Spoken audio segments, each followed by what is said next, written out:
Your Eminences, Your Excellencies, honorable representatives of the government, distinguished guests, alumni and alumnae, colleagues, members of our university community, members of my family, my confreres, and my friends.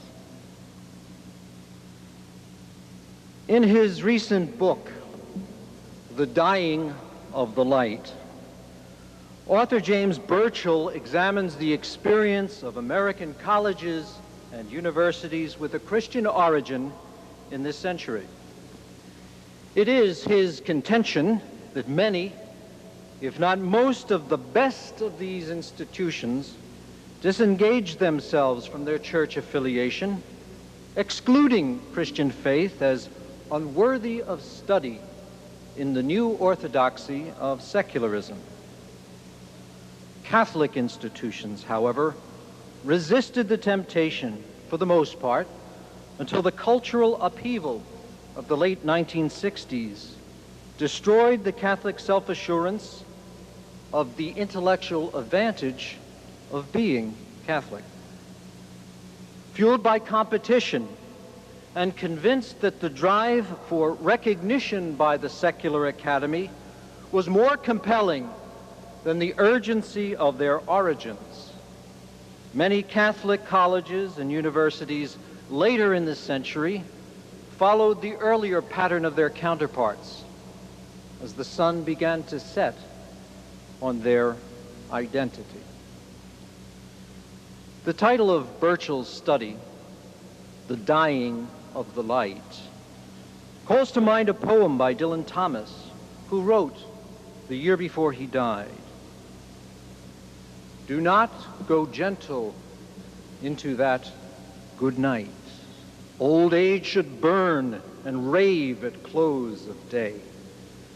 Rage, rage against the dying of the light.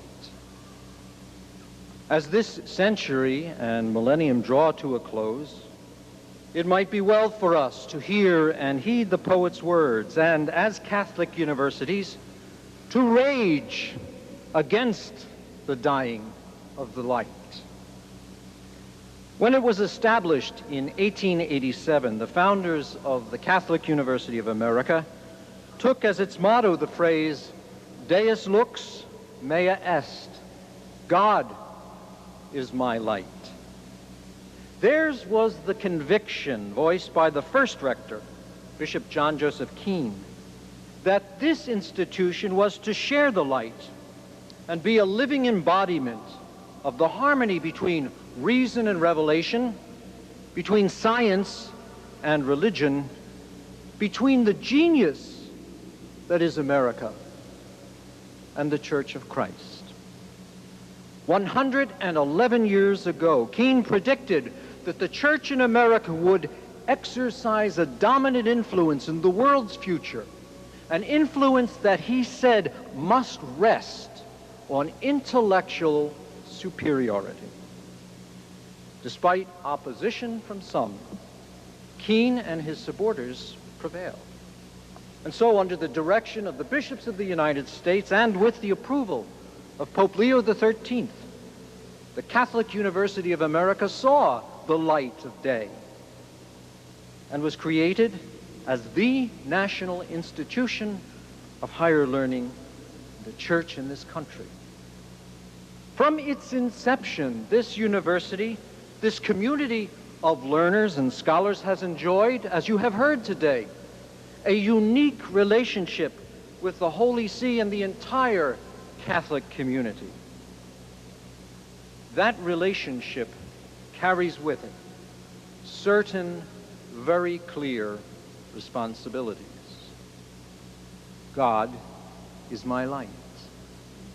Faithful to its founding principles and missions, the Catholic University of America sets as the goal, as it moves into the new millennium, to achieve and to maintain in higher education the leading place among Catholic and other research institutions of similar type and kind. That is no small goal, especially when one considers the thousands of colleges and universities that exist in our country and the 230 among them that claim a Catholic origin or character. Many of them are larger and more comprehensive than the Catholic University of America.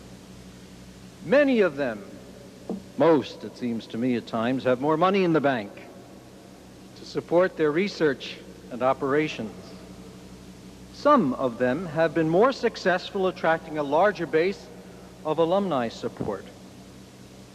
Few of them have a faculty with a scholarly reputation and visibility. But none of them has the responsibility of being the national institution, the national university of the Church in this country. This prominence in leadership falls to us not by accident of history, not merely by virtue of our title, but rather by the purposeful design of our founders and by the urgency of a mission that continues to the present day.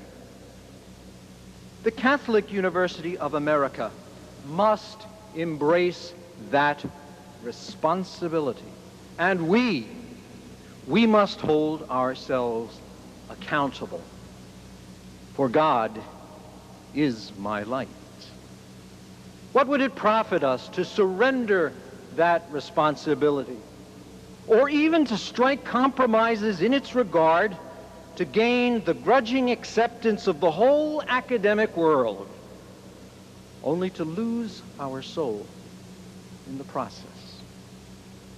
A recently published secular guide to the nation's 100 top colleges responded this way. Still primarily a graduate school, CUA has been able to resist such trends as secularization and the lowering of standards that plague other Catholic universities.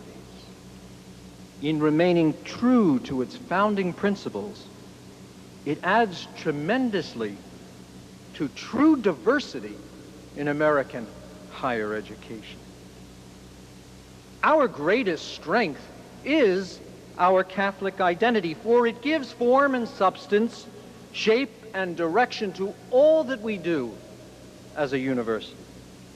To diminish it, even slightly, would diminish us, would diminish the Church, would diminish even that diversity that is American higher education and which it boasts about so often to our world.